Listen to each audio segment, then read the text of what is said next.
ত্রিবার্ষিকী রাজ্য সম্মেলন অনুষ্ঠিত হয়েছে আজ মুক্তধারা অডিটোরিয়ামে, যেখানে কৃষি বিভাগীয় রাষ্ট্রবাদী কর্মচারী সংঘের উদ্যোগেই এই ত্রিবার্ষিক রাজ্য সম্মেলনটির আয়োজন করা হয়, যেখানে উপস্থিত ছিলেন বিশালগড়ের বিধায়ক সুশান্ত দেব সহ সংঘের অন্যান্য কর্মীবৃন্দরা। প্রথমেই গাছের জল সিঞ্চনের মধ্য দিয়ে অনুষ্ঠানের সূচনা হয়। তারপরেই কৃষি বিভাগীয় রাষ্ট্রবাদী কর্মচারীদের সাথে বেশ কিছু বিষয় নিয়ে আলোচনা হয়। তবে এই ত্রিবার্ষিকী রাজ্য সম্মেলন থেকে কি বলছেন বিধায়ক সুশান্ত দেব, শোনাবো। এটা ত্রিপুরা রাজ্যের রাষ্ট্রবাদী কর্মচারী সংঘ অনুমোদিত একটা সংগঠন।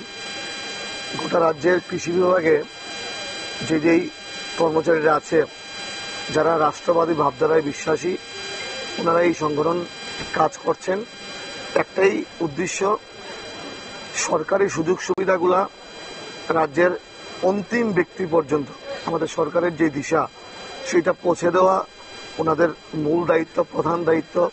এবং আমরা কৃষকদেরকে অন্নদাতা বলে থাকি। ওনারা কৃষকদেরকে নিয়ে কাজ করছেন এবং বিভিন্নভাবে কৃষকরা যেন উপকৃত হয় সেই বিষয়গুলো ওনারা দেখবেন। এবং একটা সময় ছিল, আমরা বাম জমানায় দেখেছি, মানে কৃষকরা বিভিন্ন কারণে হয়রানির শিকার হতো, এক টেবিল থেকে এক টেবিলে যেতে হতো। এখন আর সেই লক্ষ্যে কাজ করতে হয় না। এখন রাষ্ট্রবাদী কর্মচারীরা দেশের স্বার্থে, রাষ্ট্রের স্বার্থে এবং রাজ্যের স্বার্থে কৃষকদেরকে নিয়ে কাজ করছে এবং কৃষকরাও খুশি, কর্মচারীরাও খুশি এবং এই সংগঠন সাধারণ মানুষের জন্য কাজ করবে সেই আশা প্রত্যাশা রাখি।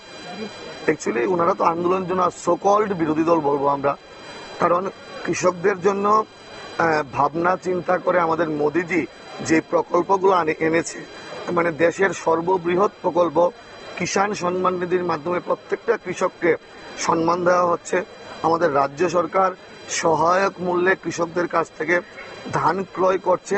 আরো অনেকভাবে আমরা একটা সময় শুনতাম জয় জওয়ান জয় কিষাণ, এখন মোদিজি স্লোগান দিয়েছেন জয় জওয়ান জয় কিষাণ এবং জয় বিজ্ঞান। বিজ্ঞানকে একসঙ্গে করে কিভাবে কৃষি ক্ষেত্রে ডেভেলপমেন্ট করা যায় মোদিজি চেষ্টা করছেন। আমাদের রাজ্য সরকার, আমাদের মাননীয় মুখ্যমন্ত্রী প্রফেসর ডক্টর মানিক সাহা চেষ্টা করছেন। আমরা সবাই মিলে কৃষক থেকে শুরু করে প্রত্যেকটা অংশের নাগরিক রাজ্য সরকারের কর্মকাণ্ডে অত্যন্ত খুশি এবং কৃষকরাও বিশেষ করে আমাদের কর্মকাণ্ডে খুশি এবং আগামী দিনে কৃষকদের জন্য আরো নতুন নতুন ভাবনা আমাদের সরকারে আছে এবং সেই ভাবনাগুলো বাস্তবে রূপান্তরিত হবে। আপনারা শুনলেন বিধায়কের বক্তব্য। তিনি বললেন, বর্তমানে রাজ্য সরকার এবং প্রধানমন্ত্রী নরেন্দ্র মোদী কৃষকদের আয় দ্বিগুণ করা, কৃষকদের সাহায্য সহযোগিতা করার জন্য বারবার এগিয়ে আসছেন, কিন্তু বিরোধীরা যে সমস্ত আন্দোলন বা তাদের যে অভিযোগ সম্পূর্ণ হচ্ছে রাজনৈতিক কারণ, সে কথাই আজ তিনি বললেন। নিয়ে নিচ্ছে ছোট্ট একটি বিজ্ঞাপন, বিরতির সঙ্গে থাকুন।